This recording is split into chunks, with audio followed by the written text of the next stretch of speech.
मैं सुरेंद्र सिंह चारण से आचार्य राजकीय महाविद्यालय धौलपुर। आज देखेंगे कि अर्थशास्त्र की प्रकृति का जो एक सेकंड पॉइंट है कि अर्थशास्त्र एक वास्तविक एवं आदर्श विज्ञान के रूप।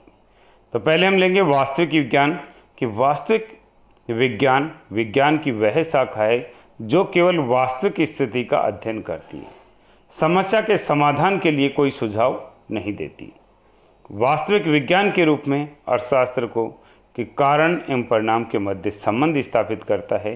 अतः अर्थशास्त्र का यह रूप निम्न प्रकार से लागू होता है कि उपभोग के क्षेत्र में कि उपयोगिता ह्रास नियम, सम सीमांत उपयोगिता नियम, उपभोक्ता की बचत, तटस्थता वक्र विश्लेषण आदि नियम अर्थशास्त्र को वास्तविक विज्ञान के रूप में प्रमाणित करते हैं।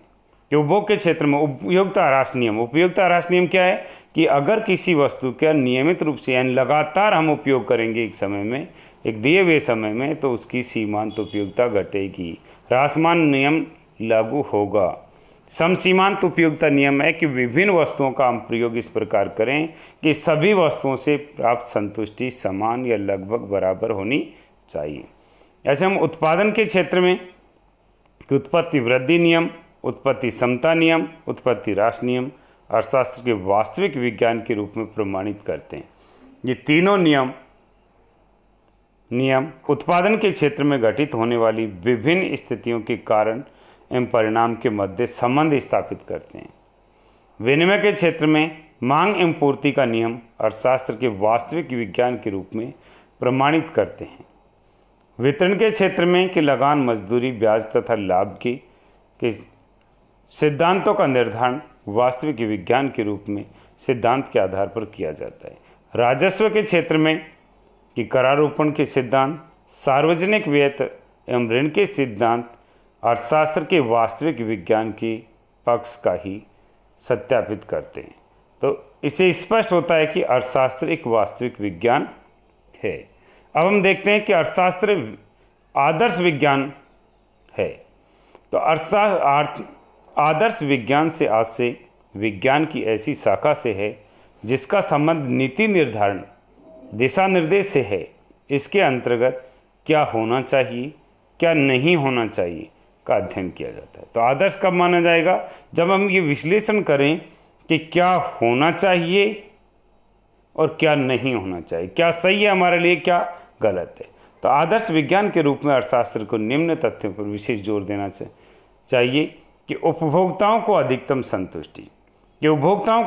संतुष्टि प्रदान की जा सके, उनके जीवन स्तर में सुधार किया जा सके। यानी क्या दृष्टिकोण रहता है कि कोई भी वस्तु का प्रयोग करें लेकिन उपभोक्ता को संतुष्टि अधिक से अधिक मिलनी चाहिए। फर्मों की उत्पादकता एवं प्रबंध कुशलता, ये फर्में अपने उपलब्ध संसाधनों की सहायता से अधिक उत्पादन कर सके। अतः फर्मों की उत्पादकता एवं प्रबंध कुशलता को बढ़ाया जाए। उत्पादन के साधनों को न्यायोचित प्रतिफल कि उत्पादन के साधनों को उत्पत्ति सेवाओं का न्यायोचित प्रतिफल अवश्य मिलना चाहिए। जैसे उत्पादन के साधन है, श्रमिक है, तो श्रमिक को उचित मजदूरी मिलना ही चाहिए। आर्थिक संसाधन का न्यायोचित आवंटन कि अर्थव्यवस्था के उपलब्ध आर्थिक संसाधनों का आवंटन इस प्रकार किया जाना चाहिए कि समाज की वर्तमान और भावी आवश्यकताओं के मध्य उचित संतुलन स्थापित किया जा सके। यानी जो हमारे पास संसाधन है अर्थव्यवस्था में, तो उसका विध्वंस इस तरीके से नहीं करें कि हमारी ये पीढ़ी इसका समापन कर जाए, कि आने वाली जो पीढ़ी है, भावी पीढ़ी है, उसकी आवश्यकताओं को भी मद्देनज़र रखना पड़ेगा, उनको भी उसमें से उचित भाग रखना पड़ेगा उनके लिए, कि आगे आने वाली पीढ़ी के लिए उसका समापन नहीं हो जाए, उनके लिए कोई संसाधन ना बचे।